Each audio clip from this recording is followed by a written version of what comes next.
आज सकाळी सकाळी अंबाजोगाईत खळबळ माजली. तथागत चौकामध्ये एक इसमाचा मृतदेह पाहून आणि ज्या पद्धतीत हा मृतदेह आढळला त्यावरून लोकांच्या मनात संशयाच्या सुया फिरू लागल्या आणि वास्तविक स्वरूपात ज्या पद्धतीने या सगळ्या घटना आणि जिल्ह्याचं वातावरण ज्या पद्धतीच्या परिस्थितीत आहे त्यामुळे अजून एक या कायदा सुव्यवस्थेचा बळी गेला का काय अशीच चर्चा अंबाजोगाई शहरात पसरली. सकाळपासून सोशल मीडिया ऍक्टिव्ह झाले, सगळी यंत्रणा खडबडून जागी झाली आणि नेमकं काय आहे प्रकरण आणि नेमका हा मृतदेह कुणाचा आहे आणि ह्याचा काय झालंय, घातपात की अपघात, याच भूमिकेत अंबाजोगाईकर दिवस काल आतापर्यंत साशंक होते आणि वास्तविक स्वरूपात ज्या पद्धतीने सध्या बीड जिल्ह्याचं गुन्हेगारीचं सत्र आहे आणि ज्या पद्धतीच्या खुनाची परिस्थिती पाहता पुन्हा एक हा बळी खऱ्या अर्थानं जिल्ह्यात घडला की काय अशीच शंका प्रत्येकाच्या मनात चुकचुकत होती. मात्र जेव्हा पोलीस प्रशासन आले प्रशासनाने या सगळ्या गोष्टीचा उलगडा करण्यासाठी तपास सुरू केला तेव्हा सगळ्या गोष्टी हातात लागल्या. या कोणत्या गोष्टी हातात लागल्या आणि कशा पद्धतीने या तथागत चौकामध्ये सापडलेल्या या मृतदेहाचं काय नेमकं कारण आहे याच विश्लेषण करण्यासाठी मी तुमच्या समोर आहे. नमस्कार मित्रांनो, मी राजेश दुबे, मंथन मध्ये आपलं स्वागत आहे. एखादी घटना घडते आणि घटनेचे परिणाम सगळ्या शहरात खळबळ माजून जातात. या खळबळीमुळे सगळ्या शहराची भूमिका बदलते आणि वास्तविक स्वरूपात आज सध्याची परिस्थिती बीड जिल्ह्यात याच पद्धतीने आहे. कधी काय होईल आणि कशा पद्धतीने होईल याचीच कुणीही गॅरंटी देऊ शकत नाही किंवा कुणी हमी घेऊ शकत नाही. काल परवा दिवशी पट्टी वडगावचं प्रकरण झालं आणि बोलण्यात हे पट्टी वडगावच्या मुलाचा जो ज्ञानेश्वर वाकडे नावाच्या मुलाचा ज्या पद्धतीनं खून झाला त्यामुळं या तथागत चौकामध्ये सापडलेल्या मृतदेहाची परिस्थिती बघून लोकांच्या मनात अजून संशयाचा सूर जास्तच वाढला आणि वास्तविक स्वरूपात जिल्हा अंबाजोगाई सुसंस्कृत शहर, ज्या शहरामध्ये एक वेगळी भूमिका आणि त्या शहराच्या तथागत चौकामध्ये अशा पद्धतीनं सापडलेला हा मृतदेह पाहून सगळ्यांच्या मनाला शंका आली.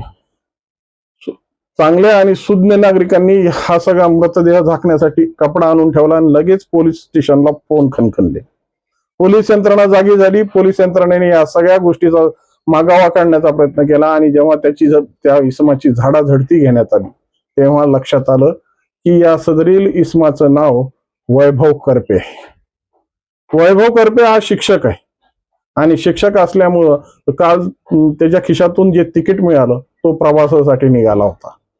प्रवासासाठी निघाला असता या परिस्थितीत कस काय पोहोचला आणि याची कारण काय. मित्रांनो, कोणतीही गोष्ट करताना आपण कधी कुटुंबाचा विचार करत नाही आणि हा विचार न केल्यामुळं काय परिस्थित्या ओढवतात हे वैभव करपे आज त्याचं उदाहरण झालंय. ज्या पद्धतीने वैभव करपेच्या खिशातली सापडलेली चिठ्ठी आणि त्याचा पूर्ण घडलेला तपास, जेव्हा ही सगळी गोष्ट तपासाअंती शवविच्छेदनाकडे गेली आणि त्यानंतर लक्षात आलं की सदरील इसम हा अति मद्यपानाच्या भूमिकेतून आपल्या प्राण गमावलाय.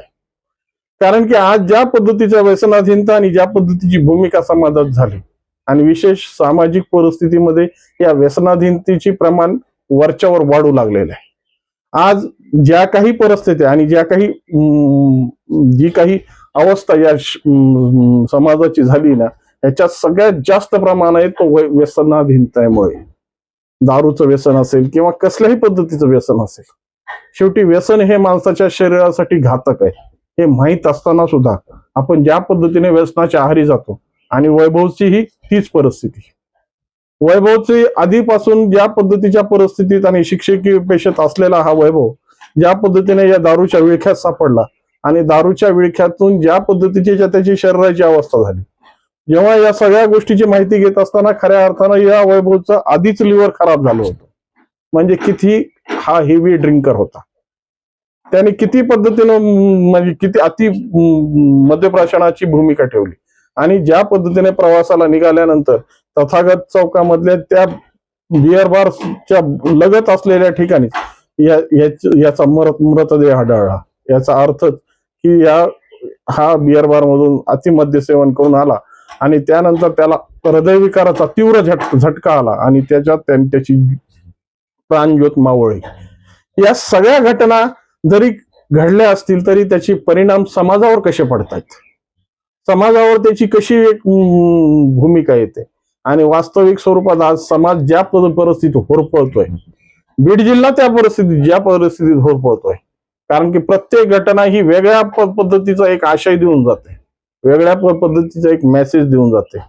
खऱ्या अर्थाने हे मेसेज समाजाला टिपता आले पाहिजे. आज ज्या पद्धतीच्या वैभवच्या परिस्थितीची जर खरी अवस्था पाहिली तर सगळ्या गोष्टी असताना सुद्धा लावारसीसारखं पडलेलं हा मृतदेह शेवटी झाडाझडती घेतल्यानंतर लक्षात आलं की हा वैभव करपे आहे म्हणून. आणि हा वैभव करपे ज्या पेशात होता, ज्या समाजाला सुधारण्यासाठी ज्या भूमिका त्याला मांडायच्या होत्या, तोच व्यसनाधीनतेच्या एवढ्या विळख्यात सापडणं म्हणजे आज सामाजिक परिस्थिती कोणत्या परिस्थितीला जाऊन बसली याचा विचार खऱ्या अर्थानं आता समाजाला करण्याची गरज आहे. कारण व्यसनाधीनतेच्या परिस्थितीमध्ये जर शिक्षक अडकत असतील, शिक्षकांची भूमिका जर या पद्धतीने जात असेल, त्याला नेमकी कारण काय आहेत?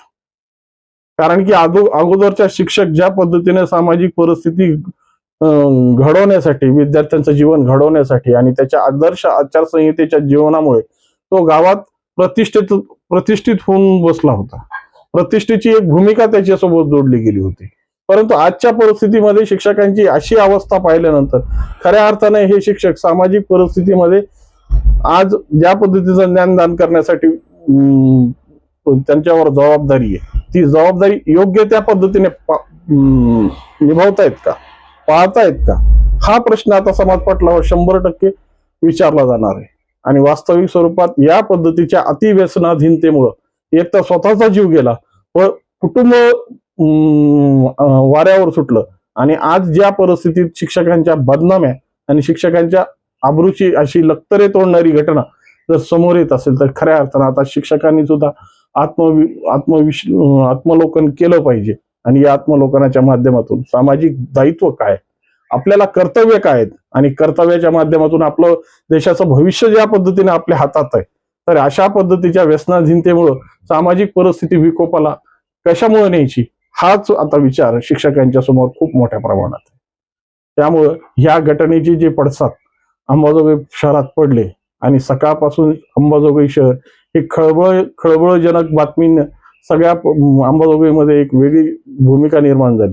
पण वास्तविक स्वरूपात या वैभव करपेच्या ज्या पद्धतीच्या आयुष्याची ही झालेली करुण अंत पाहिल्यानंतर सामाजिक चेतनेमध्ये एक खऱ्या अर्थानं जी भूमिका येते आणि ज्या भूमिकेत सापडलं खऱ्या अर्थानं सामाजिक परिस्थिती जपण्यासाठी आणि ज्यांच्या हातात ही सामाजिक परिस्थिती येते शिक्षकांनी वागायचं तरी कसं, त्यांनी अशा पद्धतीच्या भूमिकेत जर राहिल्यानंतर समाजाच्या समोर संस्काराचे धडे कोण देणार, कोण अशा पद्धतीचे संस्काराचे धडे गिरवण्यासाठी जी सामाजिक परिस्थिती आम्हाला निर्माण करायची आहे, जे देशाला एक आज ज्या पद्धतीची देशाची भूमिका ही विकसित राष्ट्राकडून विकसनशील राष्ट्राकडून विकसित राष्ट्राकडे वळते आणि या सगळ्या भूमिकेत जर अशा पद्धतीच्या अर्थानं कारभाराची जर पावत्या समाज पटलावर मिळत असतील तर खऱ्या अर्थानं आज समाज कोणत्या स्तराला गेलाय आणि कशी परिस्थिती झाली याचा विचार तुम्हीही करा, मीही करतो. आणि सामाजिक परिस्थिती बदलण्यासाठी नेमकं आपल्याला कोणते